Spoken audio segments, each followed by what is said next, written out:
Hello, kiddies. It's your old pal, John Kassir, the voice of the Crypt Keeper, and you're listening to Video Store Clerks Podcast.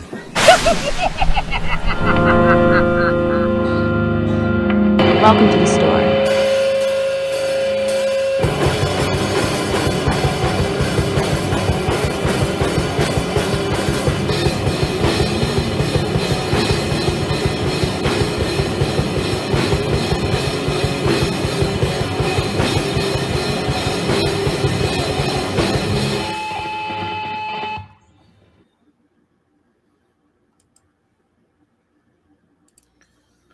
Ooh. How you doing, Internet? You looking pretty good today. Internet. Goddamn. Welcome once again to the Video Store Clerks Podcast. It's Tuesday night, 10 o'clock. We thank you so much for joining us because it's going to be a fun one tonight. You know why? I'll tell you why. Because it's episode 69. What better movie to do for episode 69 than the 1997 comedy cult classic Orgazmo, directed by Trey Parker, written by Trey Parker and Matt Stone. If those days sounds familiar, they certainly should, because they are the creators of the South Park franchise. Release 9/6/97. It had a very, very, very limited release because it was NC-17, so it only pulled in about $600,000. What a crime! Because this, ladies and gentlemen, I forgot how funny this movie was. Going back and watching it, I haven't seen this movie in probably over 20 years. Oh my God, I forgot Chasey Lane was in this movie too. Oh, yeah. Oh, so many tissue boxes went to her when I was a teenager. Tissue boxes. Boxes of tissues? Is that what I meant to say? No, I'm just saying I didn't use that. You socks. We don't know that. Moving on.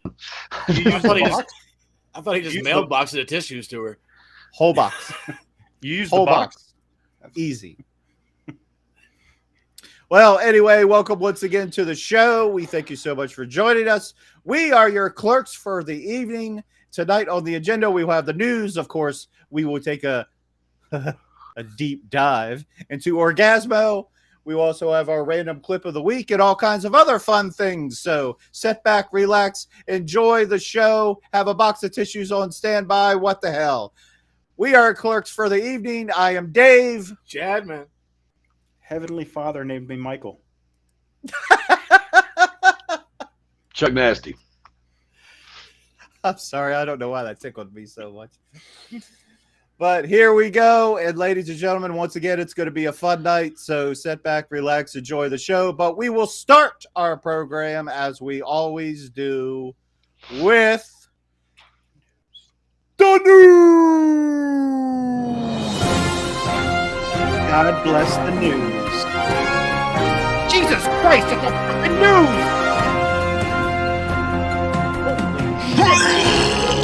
It's okay. Come a little closer. I'm going to stay over here by Joni. Do they know each other? No, hold him tight. Hold him tight. Hold him tight. I am. Hold him tight. I am. Right. I am. Got him. I am. That's okay. All right. All right, Joni, you got it. I've seen that before. That's hilarious. Poor guy. I mean, that would probably freak me the fuck out too. I'm not gonna lie. Well, I wouldn't have done it in the first place, but hey, whatever. Well, making the rounds of the news, surprising news, a new Alien movie is in fact on the way. It has a scheduled release date of August 16th, 2024. But the more interesting part of this news is the director is the same gentleman that brought us the 2013 Evil Dead remake. So if there's so this has potential. We'll have to wait and see. That sounds interesting as fuck. Yeah, not bad. Because that was Evil Dead was a tough remake to do. I wouldn't even touch that one, but hey, I think he did a good job with it. So we'll I wait love and see. that one. Yeah, I'm pretty sure he said that's one of his favorite movies is Alien. Many We're seeing blessings. some. Yes. Also making the rounds, the Superman Legacy, the James Gunn written Superman Legacy that's due to come out in 2025, I believe. Well, the casting for Superman and Lois Lane has been narrowed down. We should be getting news from that anytime now. The front runners for Superman are Nicholas Hoult, the Menu, Renfield, of course. So that would be an interesting pick, but I can almost guarantee the guy that's going to get it is a gentleman named, and I hope I'm pronouncing this right, David Cornenswet. I'm not familiar with it. Jesus, did he get picked on as a kid? That's how it's spelled. All right. Corn and sweat. I'm not familiar with any of his work, but I have seen pictures of him. I swear to God, he looks exactly like a very young Henry Cavill. So that should be interesting. I'll pray for them. Will you now? This is the direction, and I get it. Of course, the writer's strike continues, which and what that means for us is more delays.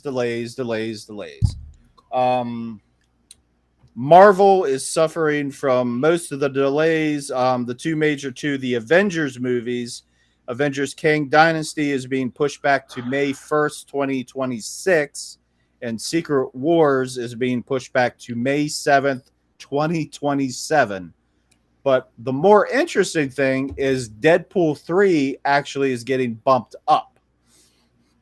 So we might have a winner there. I'm okay with Deadpool. Those are good. The Avengers, I could give two fucks in a shit about. They're probably glad that the King film is getting pushed back and hoping all the bullshit with Majors blows over. Yeah, either that or recast. Yeah, who knows what's going to happen with that. Only time will tell.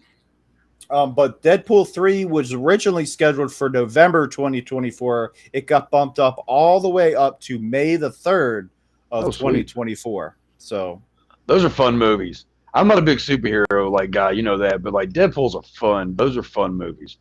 I'm looking forward to these, or for this one. It is under the Disney regime now, so let's just pray. Let us pray that they don't fuck it up. Jonathan Majors, God forgives you. Speaking of Disney, oh God, in other news, wanted he fucks up Deadpool. The Disney live action remakes of cartoon classic continues. The next one on the list is Bambi.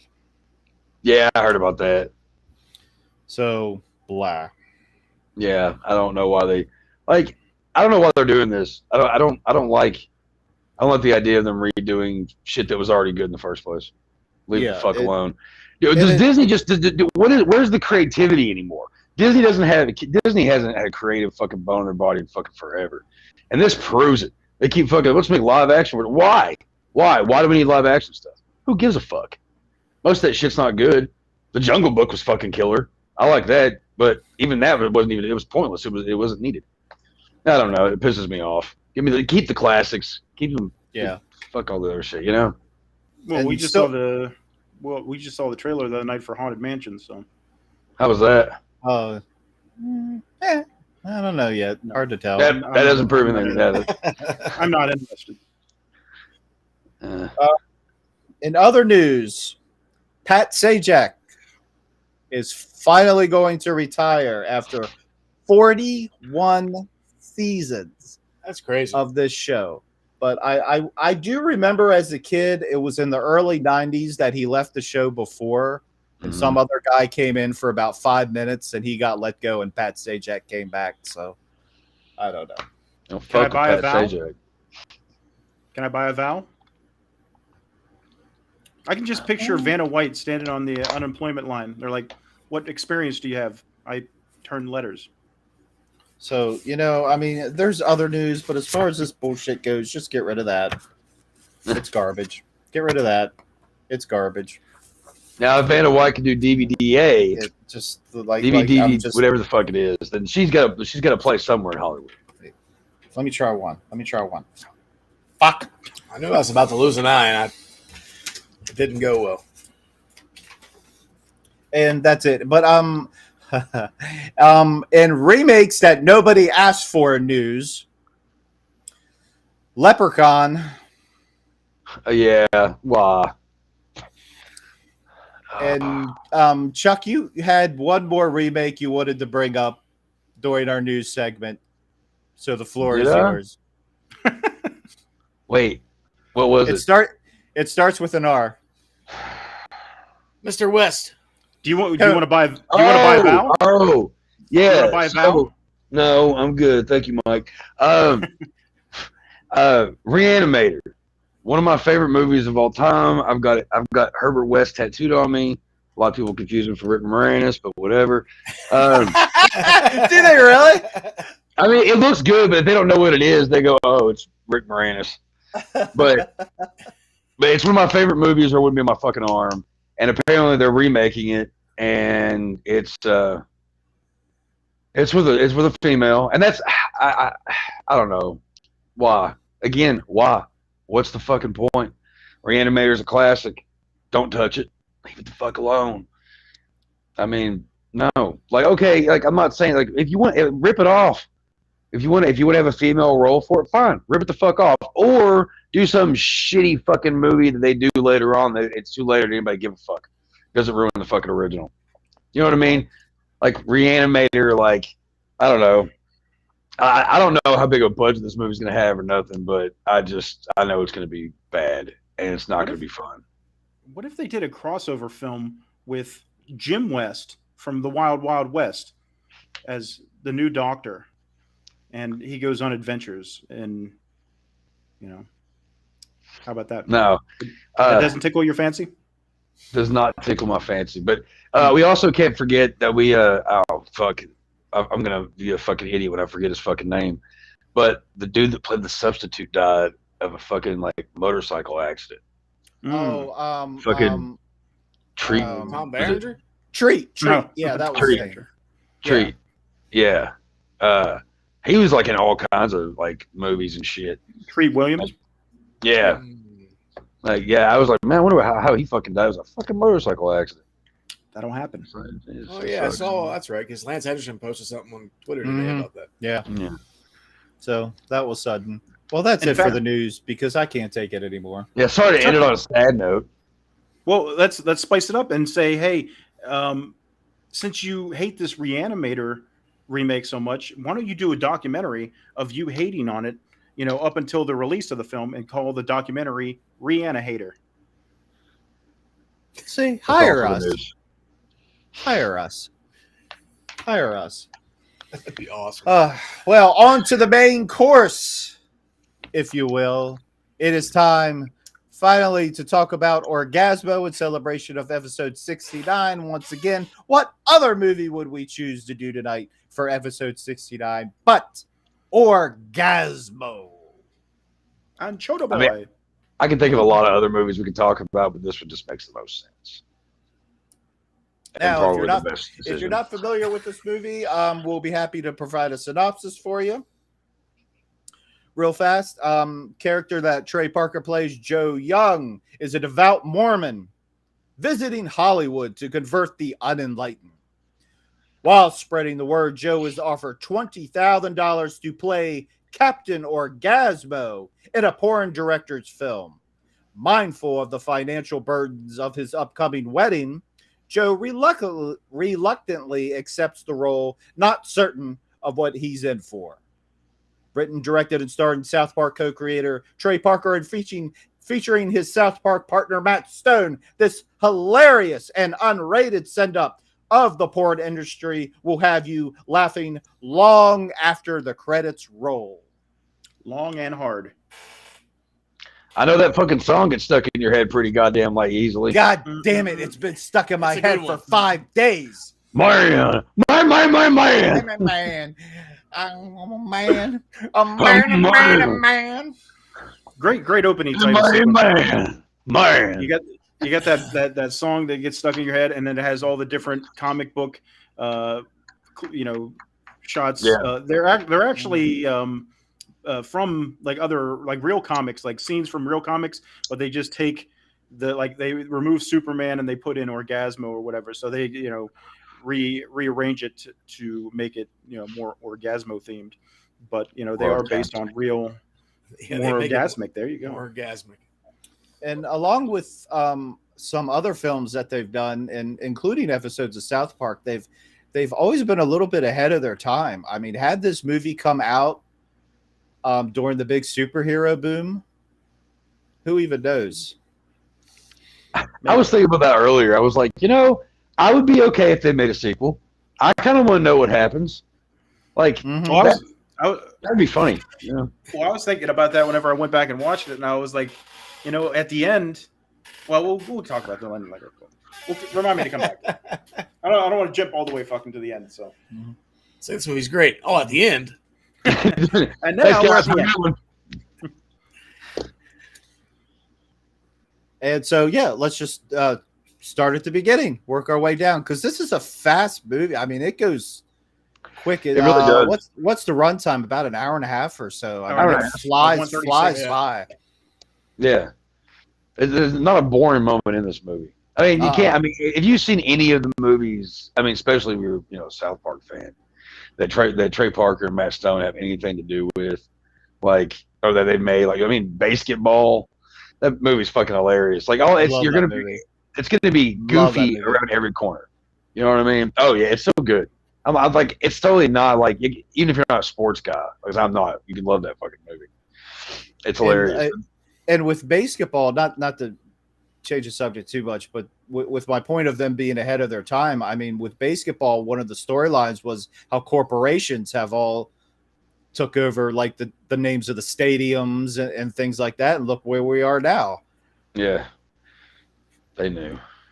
And then with Orgazmo, they said that it was kind of like a parody of all the films that you would see on HBO or Skinamax late at night, where they try to make the serious film, and then it's just an excuse to show women's tits or whatever, so TNA.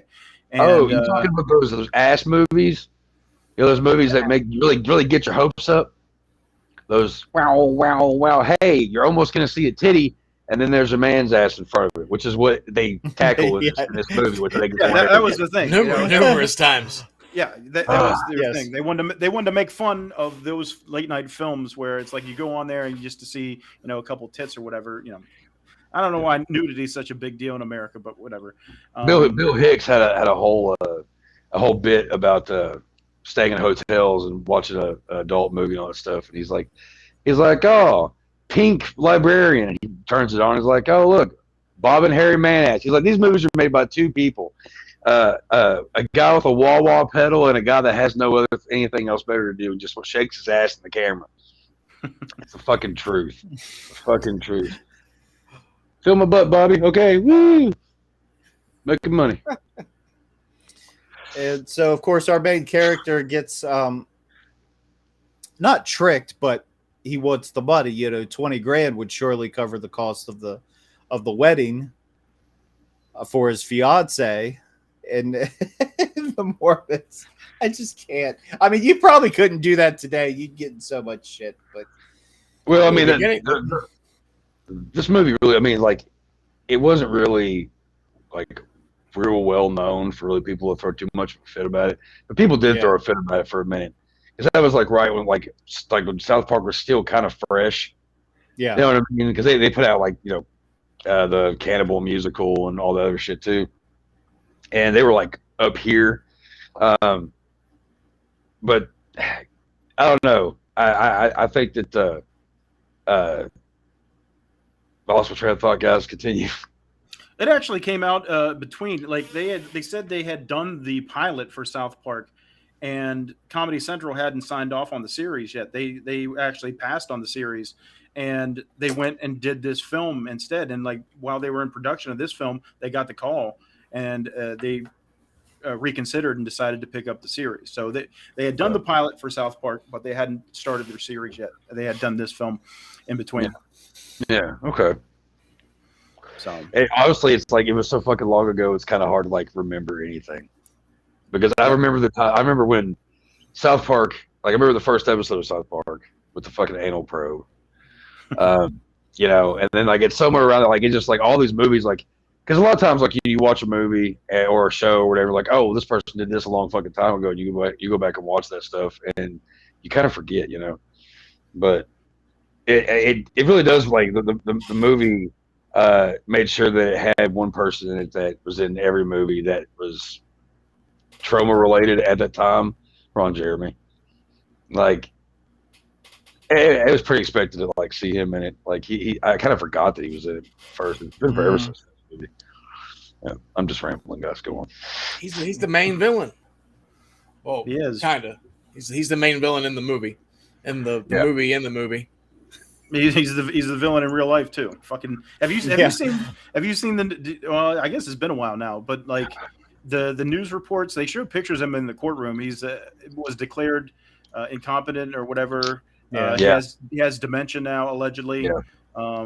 But they had a picture of him. His hair is all like white almost, you know, and it doesn't even look like him at all. You know, he's just, you know, dying off, which, you know, if he did that to all those women, then he deserves it. So yeah, it's man, because I used to think Ron Jeremy was great. I thought he was hilarious.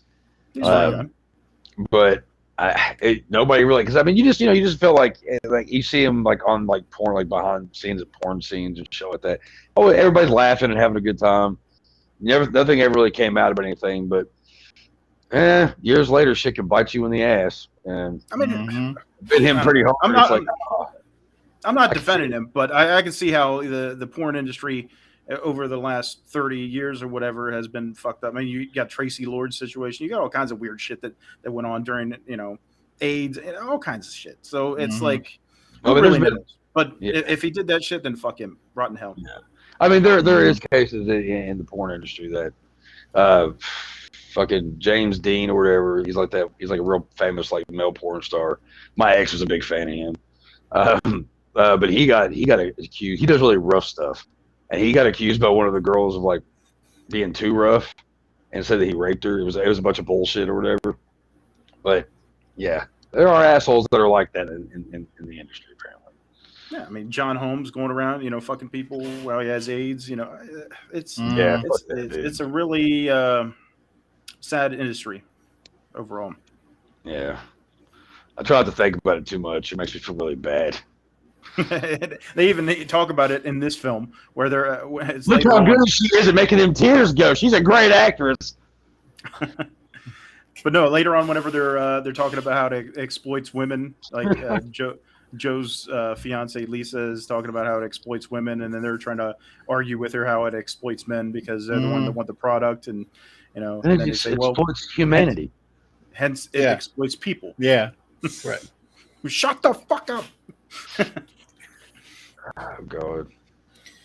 But I don't know who's my favorite character, either Chota Boy or G Fresh. I can't decide. Oh man, G Fresh is funny. I love G Fresh. G Fresh is definitely fresh, but I think Chota Boy steals the show in this film. Whenever I was going back and watching it, the guy that plays Chota Boy is Dean Bahar, and he's actually, you know, it's interesting when you go and look at all the different projects that Trey Parker and Matt Stone have worked on, and a lot of the people that you see in these films and TV shows and everything like that are people they know from Colorado. It's like a very tight-knit circle of friends and everybody that they've met along the way, which is really cool, I think. And they always pay tribute to like Colorado, you know, like we were talking about with the Mormons and the Latter-day Saints. Everything's based out of Salt Lake City there in Utah, right next to Colorado. And, you know, I'm not from Colorado, but I imagine it's kind of like, oh, that's the running joke. We make fun of the Mormons over there. Kind of like we're in Maryland and people always make fun of West Virginia right next door. So, you know, something along those lines. So I'm in Kentucky, and well, I'm in Kentucky. So what's everybody's favorite scene? I mean, if you had to pick one, there's too many. Because like I love the beginning. I wish we could have clips. I wish we could show clips of this movie because it would easily be a 4-hour show. I just like the beginning when they're out knocking door to door, like saying that they're like the Mormons and shit. And like The old knock lady. on the old lady's door. She's like, "Oh, you're the Mormons," and he's like, "Yeah." She's like, "Well, you can fuck right off." One of my favorites. There's so many good scenes in this movie though. Well, at the beginning of it, when he's praying and he's like, "Heavenly Father, what should I do? You know, whatever. Like, just Give me a sign." And everything rumbles and like, you know, the Jesus falls off and, you know, his head breaks off. It's like any sign at all. Any sign will do. But like a scene that like I used to not, it used to make me want to puke when I watched it, and I just crack up watching it though. Like, it's so bad why I think it's hilarious. But the really large woman that gets on her T-Rex. Yep. it has his voice as Cartman basically. You gonna fuck me? You gonna fuck me real good? Like, oh my god, that shit. Oh. She fucking good, all right. You gotta fuck me real good. That's the O face. Cut him off. Oh, Sancho. That's we the lost O Sancho. face. But Yeah, you got fucked. The T-Rex scene is very memorable. They said that they believe that scene was the reason that they got the NC-17, and they never understood why. I mean, there's no kind of sex or anything in this film. There's hardly, nudity. It's just asses and a little bit of tit here and there. But they believed from what they had heard that the NC-17 rating came from that, and they were like, "Why? Do you have something against fat people?" They never understood why, and they never gave him a reason. They said that the who is it? The rating board system. I can't remember what the fuck they're called, but there he is. But they were saying that. Yeah, I saw you close up on that pic. You saw that. But Yeah, I saw that. The ratings board said that normally they'll give you like a laundry list of the things you need to change to get the rating down, and they didn't, and it was because it was an independent type film, and they just didn't really care about it. So, like I said, that was the basis for the NC-17 rating allegedly, which is weird. Right. It is. They're picky about some dumb shit sometimes. Like I think if you shoot a scene in a graveyard at night, it's automatic PG-13. Oh, really? Yeah. That's how that works. Just like dumb shit like that. That's I think you're allowed. Well, I think this has changed, but you used to be allowed to say "fuck" one time, and you get On a a PG. PG-13. But if you said it more than once, it was an automatic R. It originally was PG. Because I remember what movies it was, but there was a few movies that were PG rated that they had the F word in it. That was like long time ago, and then shortly after a while they ended up changing it to PG-13. But the shit like that I paid attention to as a kid because cuss words were cool and I was stupid. So yeah, the movie said fuck. It's like, you ever seen the movie Cuffs? Yeah. Oh yeah. All right. I love that fucking movie. The part where the part where the guy's cussing him out in the car, and it keeps, it keeps covering it up with different, and then he's like, "It's real, whatever," and he's just like, "Fuck you." And the movie was PG-13, and I was just thought that was, I don't know, again, stupid. I But can watch it's the a Cuffs. Also, great fucking movie. Well, we were talking about that scene with the T-Rex actress, they said that they had to force her to shower before that scene because she was so foul smelling and everything like that. She apparently she told them that she didn't believe in using deodorant or anything like that. She was like an animal rights activist type person. So they had to they had to force her to clean up before that scene. So Oh man, the That's jokes that are gross. going through my head, but I'm just gonna not get us canceled. Yeah, I've had a few. Oh, God, animal rights activist. Ah! Yeah, because you're just eating salads.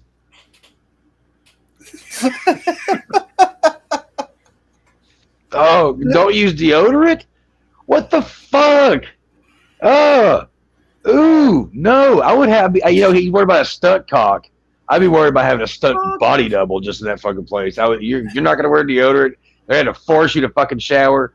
You are not sitting on me at all for no scene. Fuck that shit, you nasty, nasty woman.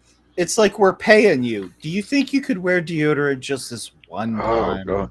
Hey, can we take an elephant like blaster at you just to make sure you're good and clean in all your crevices? Oh shit. For me, I love the part with G-Fresh when they throw him up against the wall and clearly it's a dummy. I like I said, I forgot about how funny this movie was until I went back and watched it. And that part when they throw that dummy against the wall, I just fucking lost it. I love that low budget shit, you know. Yeah. Right. That, and then later on, whenever they're having the fight scene with Ron Jeremy and the other guy at the house, and he does that flying kick into Ron Jeremy, and it's clearly like a clay pot or something, and it just shatters. And his feet shatter. I'll tell you who the most annoying character in this movie is that fucking nephew of the boss. Oh, God. Dude, I fucking hated that man. He was so annoying. Everybody else was fine. That guy just annoyed the living shit out of me. You want some of this? David Dunn, who plays A-Cup. They said that whenever they were casting the role, they actually had planned to have like a wrestler as the person who was going to be A-Cup, because they wanted like some big physical intimidating force. And David Dunn came in and auditioned, and Trey Parker was like, "That's our guy." You know, he really loved his. Only because they didn't know who the Miz was yet. Well, because he kind of had the same attitude. That's probably why he annoyed the fuck out of me so bad. Because that guy annoys the living shit out of me. But he did his part. You know, obviously he wants to be the annoying fucking heel villain in this film. True. Yep, this is true. Nailed it. He'd kill you with your farts, with his farts. Yeah, that part too when he farts in that guy's Fart, face. cup it, and throw it in your face. Such good stuff, man. People? I like whenever they first fucking go to Orbison's house, and then he's like, kick his ass, and then he goes out there and starts fighting them. And whenever all those group of guys come, he's like, huh? And he does all these fucking like crazy ass. Yeah, that shit fucking kills me. Well, like when he goes back to answer the door and he pulls out a switchblade, and he's like, "I have to cut your nuts off." he just casually says that with a switchblade in his hand. Bilbo. Reference to The Hobbit, obviously. Bilbo Baggins. You were almost Bilbo too. Yeah, some guys from Jesus cut their nuts off. I mean, cut your nuts off. Max Orbison, played by Michael Dean Jacobs, man. He's apparently a stand-up comedian. I don't know if he still does it anymore, but back in the day he was. But he does a great job as Orbison. You know, the stereotypical jackass. Yeah. And every time I see him, it reminds me of like a young Paul Heyman. I always felt like him and Paul Heyman look very much alike. Cousin of similarities. He would have been perfect for that part too. Oh God, I picture it now. Brock Lesnar. He fucking annoys the fuck out of me. Jesus, I dig that guy. Kids love him. Happy Tart. Jesus annoys me too. Thanks. And every time someone says, "Oh Jesus," he goes, "Where?" I still do that to this day, and nobody gets it. There's so many times where somebody says Jesus, and I say, "Where?" And there's no reaction whatsoever. Everybody no-sells it. Like, what the fuck is he talking about? Is he really around? The couple, the girlfriend. Okay, I remember seeing like I went to school. Well, I went to school with a couple of people who were like very much like that. Just always like and just so like I don't know, just oblivious to like everything in the world. And when at the end of it, when she finds out, well, first off, she goes into a video store to play a porno. That doesn't usually happen when it's just like a family store. But it's so ingrained in pop culture in that world. Yeah, I mean these days probably not a big deal. But and then he comes home and she's watching Orgazmo, and he was talking about stunt cock and all that, and she's like, "Oh, so that's not really your hand, like gripping that woman's breast?" And he's like, "No," and she's like, "Really?" And he's like, "Those are all special effects." Yeah, and then she's like, "Really?" And he's like, "No," like I really am, or whatever he says. And he's just like, "Oh my god!" Like that would be like one of those things, man. Talk about just letting everybody down in your family. You're like everybody, just that one moment, but it's just like, but money. And that was talks. That was the driving force. It was like, how do we get a good Mormon boy to become part of a pornography film? And it's like, hey, I want to do the young man. Let's not make it sound creepy. Okay. How do we get a Mormon boy in the porn industry? Wording. A young Mormon man. A Mormon? This is a love story, all right? It really is at the root of it all. He's trying to do the best thing for him and his fiance and their family and their future. So, underneath it all, there's heart. Yes. He's doing whatever it takes to marry the woman he loves. Yep. Whatever it takes. Yeah. And then in the end, they end up becoming superheroes. God, I wish they would make a sequel. Dude, like it would be great because it would have a bigger, like they'd be able to have a bigger budget with it now and everything. I mean, and sure, I know they've probably thought about it, but who knows at this point? It's too late. Well, yeah, it's too late, I think. Yeah. Yeah. Maybe. Well, Beetlejuice 2 supposedly is on the way, but we I won't don't buy go that there. till. Yeah, I don't. Yeah. Yeah, Robin Rabb plays Lisa, his fiance, in the film. Very, small part. She did her role and everything like that. They said they ended up casting her because they saw her in a Disney commercial. Really? Yeah. Did they say what commercial it was? Just curious. Not off the She top was probably Alice. She was probably playing like one of those characters. That fucking laugh though. Whenever he gets so home perfect. and she's behind him and she's fucking so giddy and just super hyper. Yeah, that shit fucking kills me every time. That had to have been one of the reasons she got cast was because of that. Yeah, yeah, definitely. Yeah, just over the top, annoying girlfriend, Mm-hmm. fiance, whatever you want to. It's like, where are you from? Iowa, Utah. Oh, I'm sorry. Yeah, but they make it so you don't hate her neither. Like, yeah, it's you kind of feel bad for her.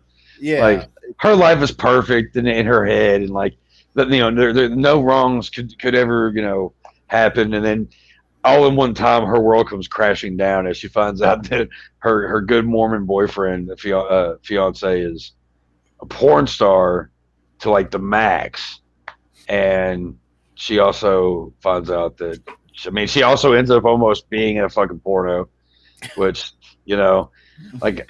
Man, what a fucking and still took him back. Like that is love.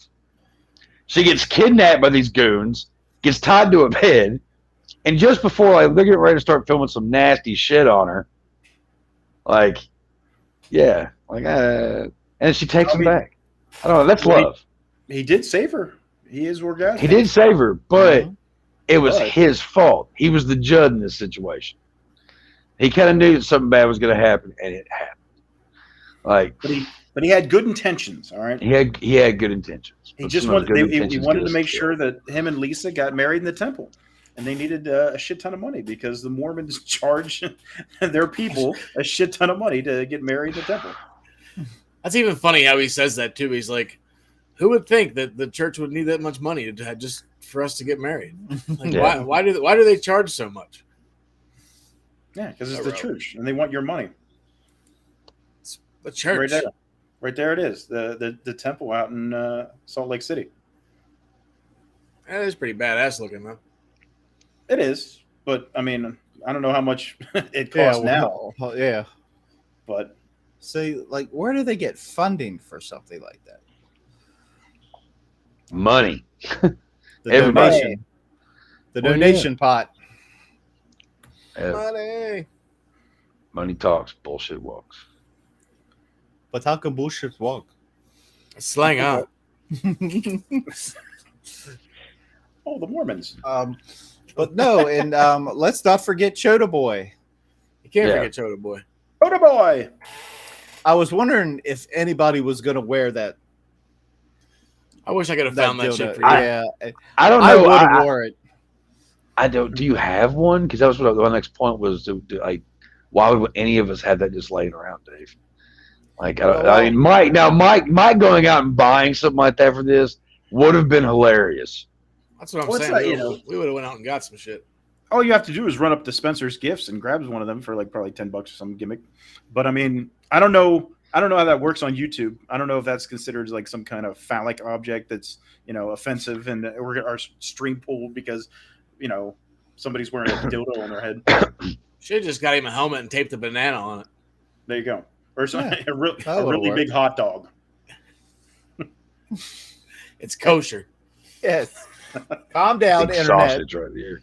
It's from the movie Internet. Calm down. Yeah. Fucking John. Just remember that for our Teletubbies episode. Anyway. Joe Young. That was a combination. Joe Hung? Joe Hung? Hung. What do you want, Hung? Bung, hung. Tom, hung. Dung. He's like, you like that? And he's like, no. It's always those off-cuff comments that he makes that crack me up. But yeah, Joe Young was a combination of Joseph Smith and Brigham Young, which are two of the, Joseph Smith was the one who, founded Mormonism, and Brigham Young is one of the big places out in Utah. So that's where that came from. Yeah. And of course, let's not forget our other supporting character, Dave. Which we can't even quote, can we? I don't know. I don't know. I don't think so. Because I thought about doing that because, my name's Dave anyway, so that would be perfect. But then I was like, Dave the lighting guy. Would the internet get Which mad one's at me? Dave again? He's the photographer. He's the photographer. Oh, okay. Yeah, okay. Yeah, I thought about saying a couple of things too, and I'm like, nope, not doing that. Yeah. No, no. I mean, But it's funny. It's hilarious. Depeche Mode is a sweet band. Hey, I like Depeche Mode, but whatever. There's. I remember them saying that. Okay, remember when they have the mariachi band at the Orgazmo celebration party? Yeah. So they got Los Naked Mariachis. All right. Yes. So, and they're singing that song, and it's in Spanish, so we have no fucking clue. Turns out that Matt Stone wrote that song for them to sing, and it goes something along the lines of, "I have a tiny penis and it's brown," something to that degree. And they said that he wrote that for them, and they were singing it. And he said the whole time that they were on set, they were pissed off that they had to sing this song about their tiny brown penis. Yeah, they look really pissed off. That's for sure. That explains that. Oh my gosh. Oh, I gotta find out. Somebody get the translation of that. Oh, that's horrible. That's so funny though. I mean, I wonder how much did it say? How much they got paid? What, the mariachi band? Yeah. No, I don't know. I'm curious because how what's your price? To like stand there naked playing like a very degrading song about the size of your penis. I'd do it. But for how much? Here's $50, Dave. Go for it. I'd do it for $50. I have no shame. I wish I did. Actually, it's funny you mentioned it now because going back to the dildo, we were going to see if you would actually wear a dildo on your head in this whole episode. I would have did it. What it would take for you to wear one. Me? Yeah. Oh, a lot of money. Really? A lot of money. Yeah. Wonder if I'm not all wearing a of fucking us did dildo it. on my head. I have a little more self-respect like than that, unless you pay me. But wonder if all of us did it. All of us did it? No, you still give me money. I ain't doing it. Ah. I'm doing it. I know that this is just a great place to just, but I will say this. I have a really good friend who has a giant. I mean, this thing is like huge, and it has a suction cup, and it ends up on the ass of his wife's car all the time. He's put it on his buddy's trucks, and he's slapped it on my head one time when he was drunk. Well, how do you know? I was like, yeah, I know. And we were all talking. All of a sudden, I just felt poop. And I just kind of turned around and saw my reflection in the microwave. And I was kind of like, you did that, didn't you? Huh. Yeah. It was horrible. I didn't like it. I'll never do it again. And you have never had the desire to do that? Just get one of those suction cup dildos and put it right on your bald head. And no, I don't even like being bald. And then find a chick and then like fuck her unicorn style. Like, no, I already have back problems. I mean, if I didn't have back problems, sure, however she wants it, whatever. She goes, if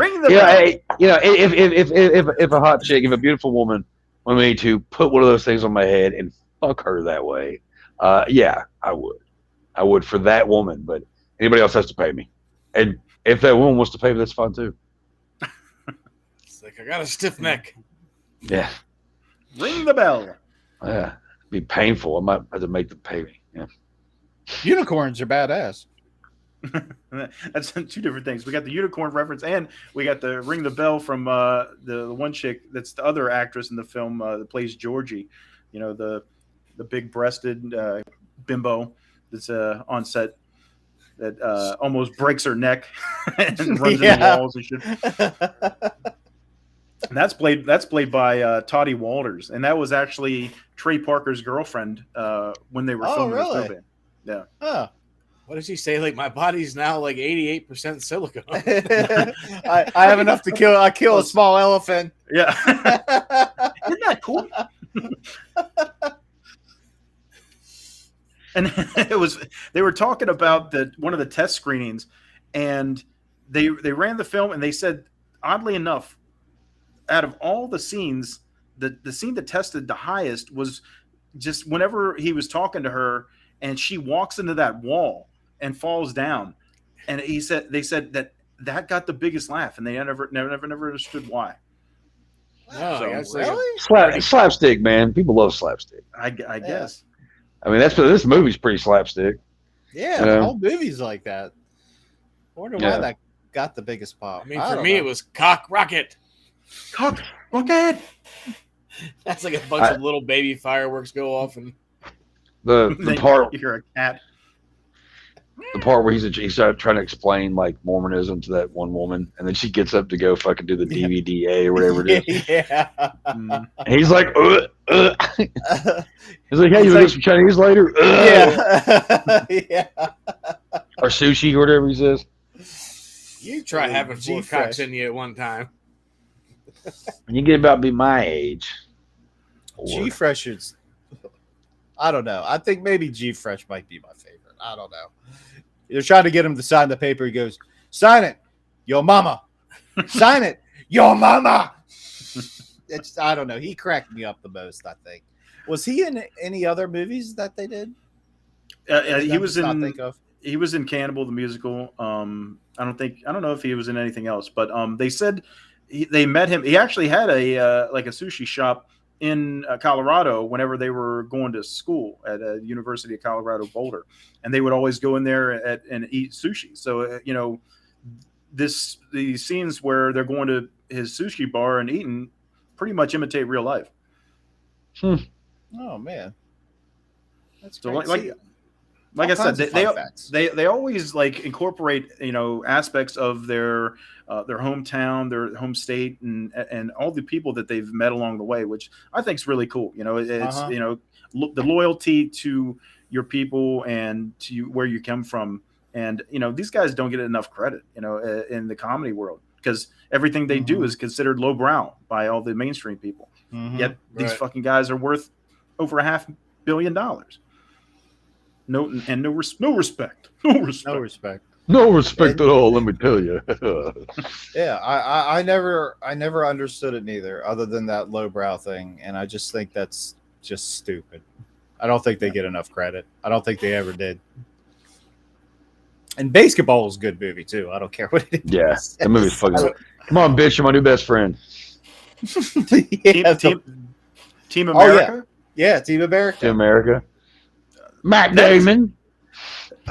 Regardless of the content, you got to acknowledge that as a masterpiece just because of all the puppetry work that goes on there. It's incredible what they do with puppets.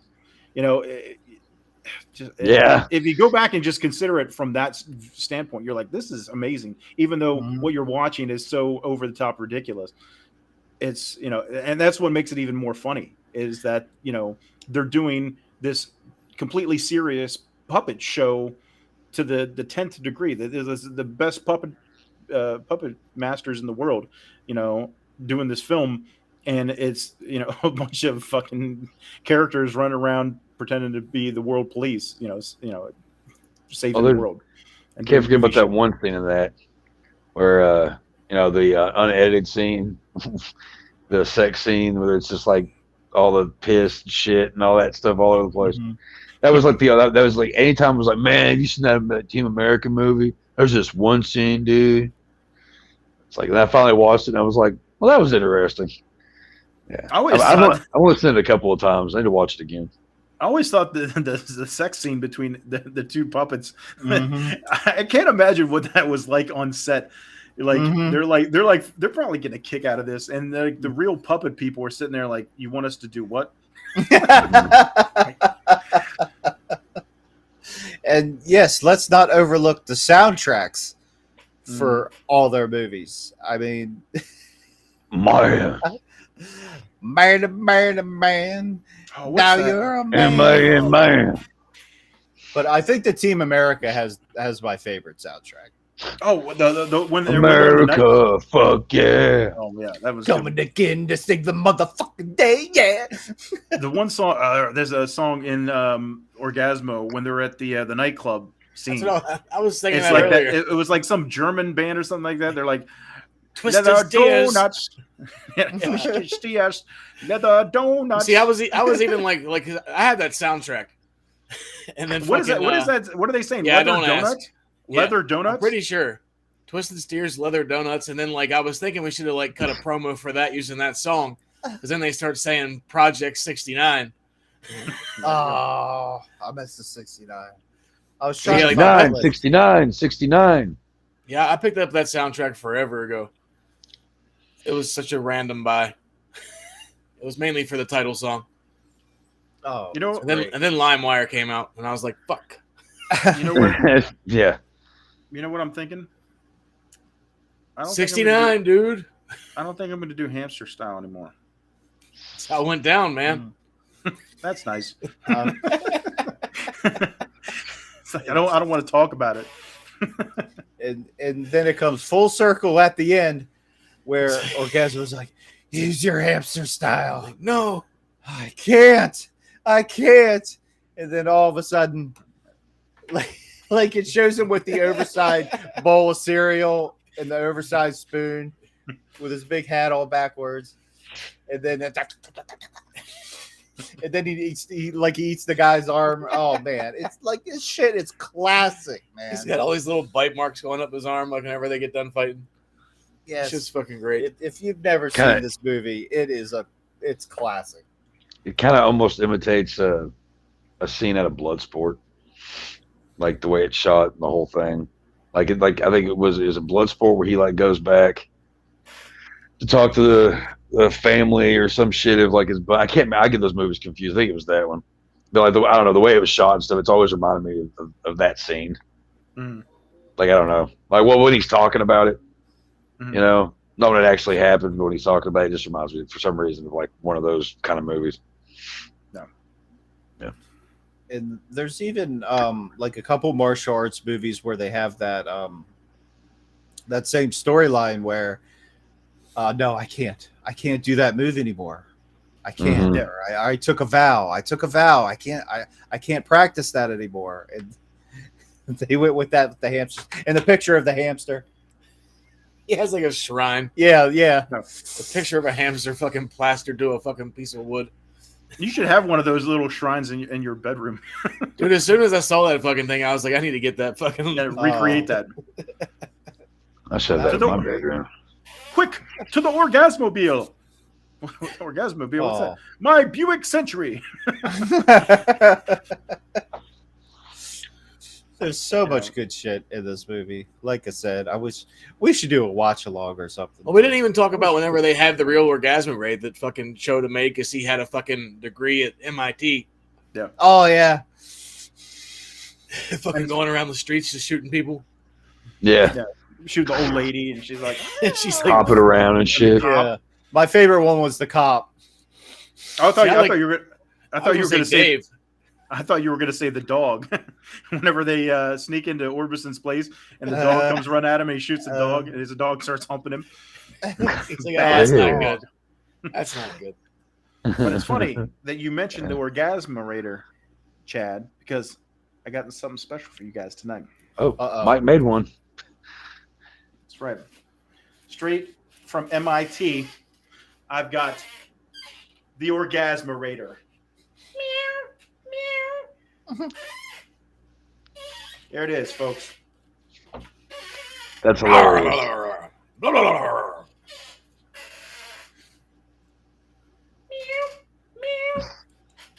Oh, that feels good. So now our audience is just coming everywhere right now. It's crazy. Splat. He's like, shoot yourself in the foot. Oh, I mean, I just can't. in my pants. Yeah, I'm wearing pants. You can't see me. Yeah, I'm wearing sweatpants, so that's a problem. There's so many good spots in this film. Like whenever I don't know why this cracks me up. Whenever they got his fiance on the bed tied up, and they're gonna film the scene or whatever, and Ron Jeremy's character keeps saying stuff, and Orbison keeps yelling at him. He's like, it's because you're a fucking moron, or I can't remember what the exact line was, but he's like, yeah. He just keeps insulting him, and he's like, yeah. It's just shit like that. It cracks me up. Such a great movie. Such a great movie. It's hard to go through this from beginning to end because when you're here talking about it, you just think of that scene. Yeah. Oh, it's just So good. Like I said, it's The been nonstop so long laugh. since I've seen it. Yeah, it is. It really is. I was actually kind of nervous about going back and watching it again. So I was like, man, I can't remember I don't know how this is going to be now, and it holds up. I mean, I was over here editing a story, and I had it on, and I was just over here like, I found myself just cracking up a lot. It was fun watch indeed. A favorite, actually, the comedy realm. Yes, if you've never seen this movie, your Clerks highly recommend it. Definitely. And how could we forget Ass Fuck Twins? The ass fuck. The ass. And nasty. oddly, that was part of the deal they had. The funding for the film, half of it came from a Japanese porn company, Kuki or something like that. I can't remember. It's Kuki, something like that. And their one agreement that they wanted was that they're like, we're going to put up so much money for the film, but you have to feature like two of our actual porn stars, which were the Ass Fuck Twins. And so they're like, yeah, no problem, and that's why they ended up in the film. And yeah, they were trying to this Japanese company was just trying to break into like mainstream US porn, trying to get an audience, build a bigger audience or whatever. So they figured they'd invest in this film. And They actually go by the Ass Fuck Twins. I believe so. That's awesome. Not the Naughty Twins. That's good. Good. Because they're not the naughty twins. They Well, get with fucked all in the Ass ass. fuck twins. I wonder what those girls are doing these days. They're still alive. They're still kicking. They're still taking it in the ass. I don't know. Are they Okay, old fucked in and the ass. broken? That's what they do. Old and broken doing DVDA now. Well, that is naughty. I'll check Pornhub later to see if they're still around. Yeah, do that investigation there. That's Gotta good. do your Investigative research. report. Yes, Yeah. yes, it's for research purposes. I'm studying. Leave me alone. Yeah. And they pay homage to all the popular porn stars of the time. They got Chasey Lane, like we said earlier, Julie Aston, Ron Jeremy, of course, Who else? Gil Kelly is in this end scene with Lloyd Kaufman. So that was a nice little cameo by Lloyd Kaufman at the end. Yeah, Uncle Lloyd. Yeah. And that's based off of, a lot of people don't realize that they have a affiliation with Troma, because Troma distributed the Cannibal the Musical, their first film. So that's where the tie-in. They have had a working relationship with Lloyd Kaufman and Troma for forever. So even in the video store scene when she's looking at all those like Pulp Jesus and all that shit, like the first rack they show is like nothing but Troma films. Yeah. So that's always cool. Yeah, I didn't catch that.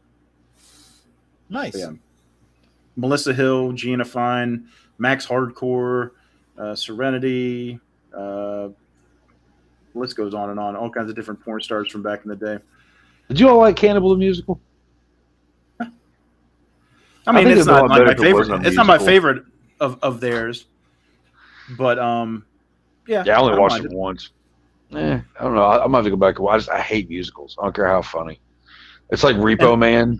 Like I wish it just take out all the musical parts. Repo Man, or you mean Repo the Genetic Opera? The Genetic Opera. Yeah, no, Repo Man. I was gonna say Repo Man is the Emilio Estevez. Yeah, that's Emilio Estevez. You know what I meant. Wasn't he was a wrestler too. Yeah, can't forget Repo Man. But Cannibal the Musical was actually Cannibal the Musical was actually based on a real event. It was originally called Alfred Packer the Musical, and Alfred Packer was a guy back in like the late 1800s. Him and a group of people went on an expedition through the like San Juan Mountains of Colorado or whatever, and he's the only one that came out alive. And apparently the story was that he ate them to survive. So he was considered the Colorado cannibal, Alfred Packer. And he got sentenced to death. They had a retrial and he won. And then he ended up at some point getting convicted of voluntary manslaughter, 5 counts of it. And he was supposed to go in 40 years in jail. And there was a woman from the newspaper in that area or whatever had started writing stories about him and showed him in a better light, saying that like he was in the army and all these things, making him sound a little bit more sympathetic to his plea, to where all these people started writing the governor, and he eventually gave in and pardoned the guy. Well, actually didn't. He paroled him. He wouldn't pardon him. He paroled him, and he only served like 18 of the 40 years. So true story. But of course, the Cannibal the Musical is, exaggeration, over the top silliness. So. Oh yeah, of course. Silliness. I want to see the actual. I want to make an actual movie about that though. Has there been a movie made about that? I mean, I'm sure there's probably some kind of cheesy movie of the week type deal. They didn't make a good one. That's a good story. Well, what was that? Oh shit! What was that one film where the soccer team crashed Alive in the mountain? Alive. That's it. That was based on real shit too. Yeah. I was eating butt cheeks for months. I remember when that movie came out. I didn't see it till years later, but I was a kid, and I remember everybody talking about all those movies with people eating people. It's real shit. And I was like, what? People eating people? And I was like, I don't want to go on a plane anymore. Sold. Yeah. Hey, when I got older, I watched it. It was actually, this is really sad, depressing.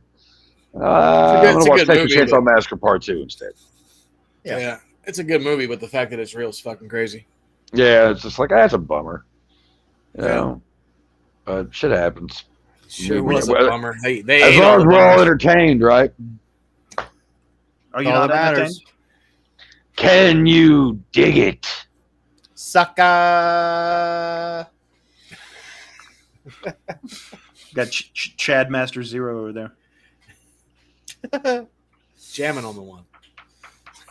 Well, my gosh. Like a DJ. Much like the movie, this live stream has flew by. Pew. Good Lord. They always do. We have a good time. Yeah. Yeah. I knew this was going to be a fun one, especially like I said, I haven't seen this movie in probably at least over 20 years, and it was so cool to go back and watch it again. Yeah. So funny. So very underrated. Yeah, Very I agree. underrated. Totally underrated. Yeah. So if you haven't seen it, once again, your Clerks highly recommend this movie. Highly. If you have a crude sense of humor and you've never seen this movie, you need to watch this movie. You never You'd knew love it it. existed and you're a fan of South Park, you'll love it. It's great. Mhm. If you've seen Basketball, but not this movie, we say, what the fuck's your problem? Go watch it. And there's no penetration.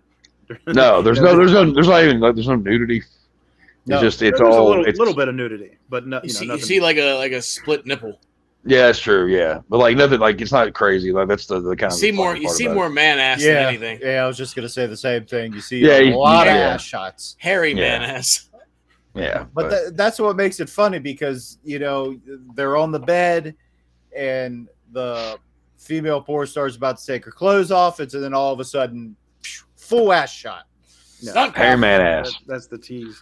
You lick Yeah. your fingers and smack your ass. Get that get in there. Another part that cracked me up is at the end, whenever he's defeated everybody and they're coming outside and the police are on the way, and Chota Boy is like, "Oh, I fixed that, Orbison," and he puts on the new cock rocket and shoots it into the house, and the house blows up. And it's another one of those things, like where we're talking about where the G Fresh was a dummy and the Ron Jeremy head was like a clay pot. They show the house.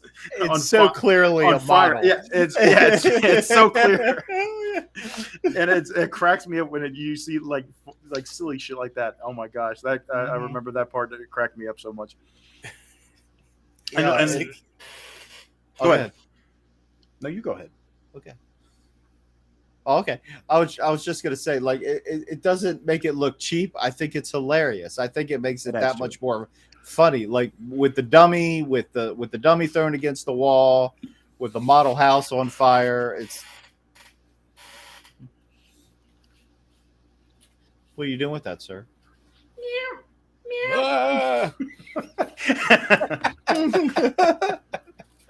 Clean up on aisle 3. Lord. Oh, but I love this. all right. So in the beginning, you guys. I said we were going to circle back to the end. So we're at the end, and we're talking about a sequel.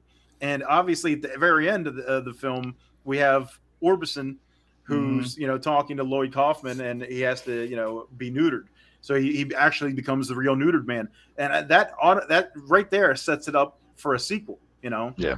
And I feel like, at some point down, especially after they had South Park money, they could have went back and revisited probably like 2005, 2006 and done a sequel, and it would have worked. Oh, yeah. But like now, I think we missed the boat on that. So. Yeah, it sucks too. I don't know. Maybe they just need to. A lot of times they just need to like make like graphic novels and comic books of shit that's like it's just too past. I'd buy Orgazmo comics. Come on, it'd be great, and then they can do more with it too. There you go. Great. I mean, just buy the rights to Orgazmo and start making comics. Yeah, there you go. Or just writing books to it. That'd be kind of cool.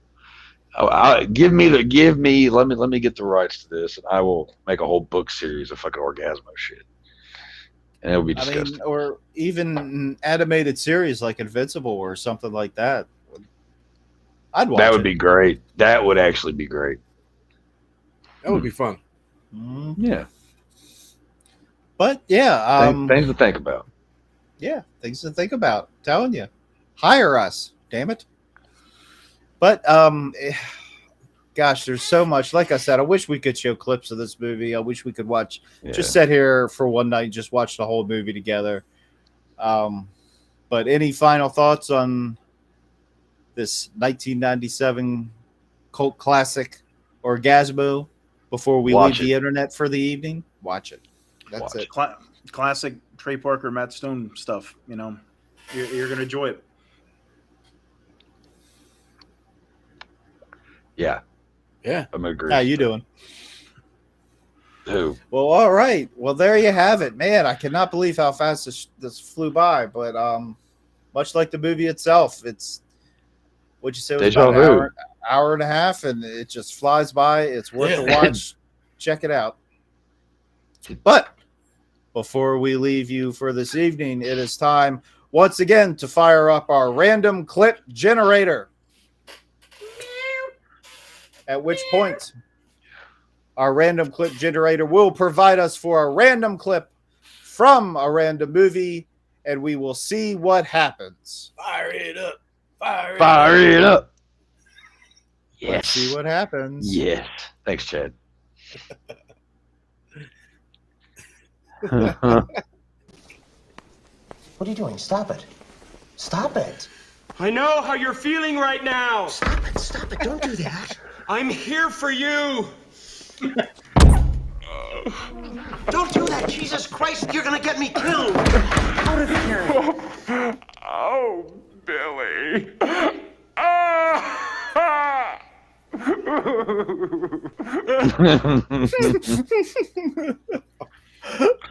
Such an underrated movie. I agree. 100%. I agree. It's a great movie. I love the movie. Because that was when Jim Carrey tried to break away from comedy a little bit, and people gave him a hard time about it. But it was because it was so dark. Yeah, they didn't like seeing him being that kind of that much of a weirdo. Yeah, people wanted Ace Ventura, The Mask, and Dumb and Dumber, and all that. And when they got that, they were like, "Oh, this movie sucks." That movie did not suck. That was a good movie. Good. We'll have to watch it sometime. Oh, I'd be down.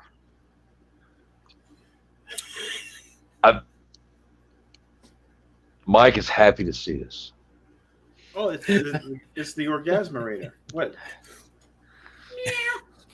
That's why I've been sitting here laughing. He's just all posted up over there with this fucking cock rocket.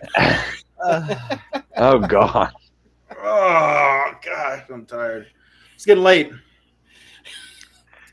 Yep. So, what's going on next week? What do we have on tap next week, ladies and gentlemen? Next week, I'm pretty sure next week is we're gonna switch gears a little bit, I believe. Lucio Fulci night. Is it next week? Next week. Yep. We'll be going back to some classic horror films that, much to my surprise, a lot of people haven't heard of. So that'll be very interesting, and we certainly invite you to check that out. But before we go, does anybody have anything going on in their lives? Always. Yuck.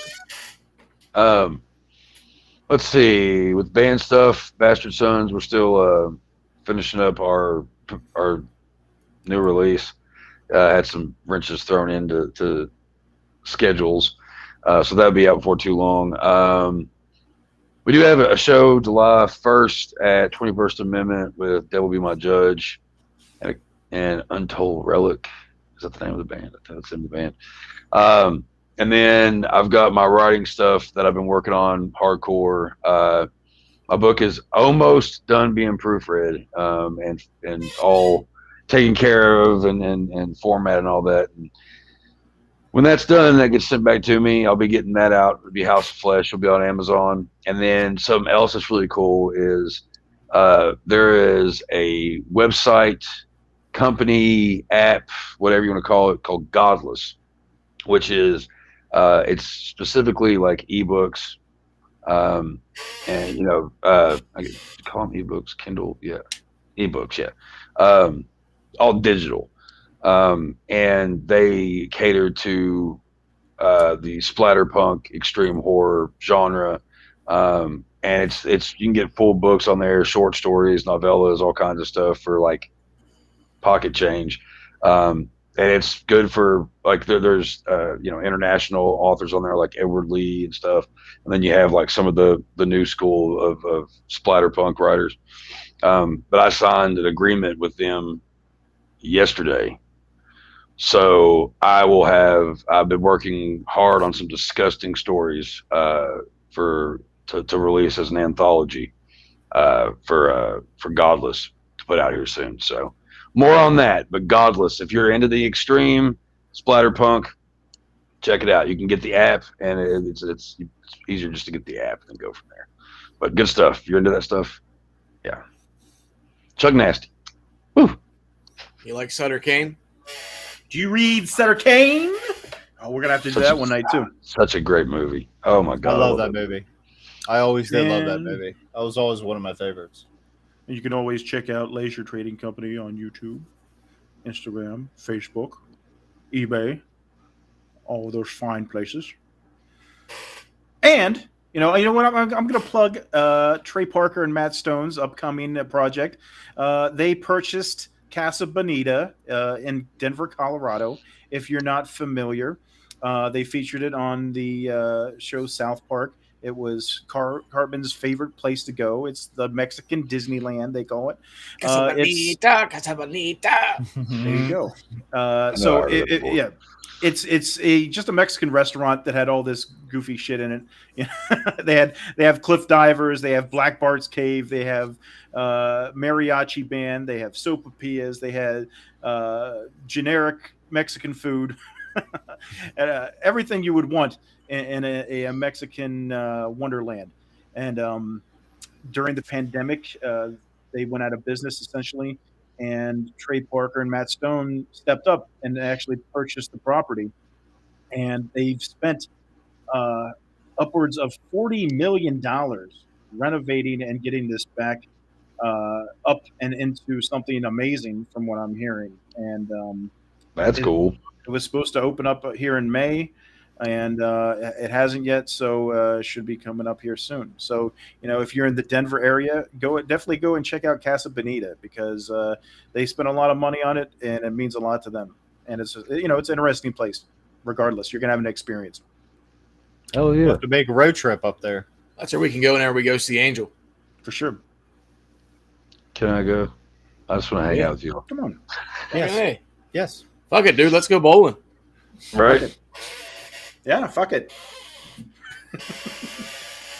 And once again, please, if you enjoy our content, we certainly like you to like and subscribe. And we make it easy for you, putting that little QR code up there in the upper left corner. Just click on that and subscribe for more content, because we're here with you every week. And we also do some out of the theater reviews and things of that nature. So we certainly invite you to give us a follow. It's only one click for you, but it means a lot to us. A lot to us. A lot to us. A lot. We need to hit 1,000 subscribers like really quick. Hurry. A lot to us. A lot to us. Do it now. But that does it for us for this week. Once again, we are your video store clerks. I'm Dave. Chadman. I am Mike. Chuck. And join us again next Tuesday at 10 p.m. Eastern for another egg-citing episode of the Video Store Clerks Podcast. Good night, ladies and gentlemen. Jesus and I.